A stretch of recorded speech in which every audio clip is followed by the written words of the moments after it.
In this tutorial, I will show you how to flip or mirror an image in Adobe Photoshop 2026. This method is quickly, easy and perfect to beginners.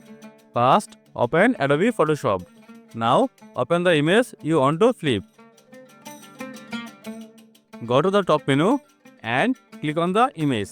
From the drop-down, choose Image Rotation. Here, you will see two options, Flip Canvas Horizontal and Flip Canvas Vertical.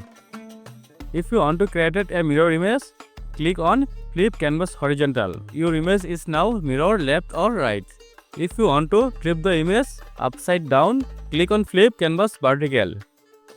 That's it. Your image flipped instantly.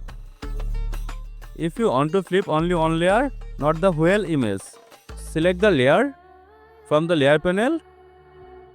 Press Ctrl T. Right click, choose Flip Horizontal or Flip Vertical. Press Enter to apply. That's it. If you enjoyed this video helpful, please subscribe to our graphics solution trick channel and click on the bell icon for more updates.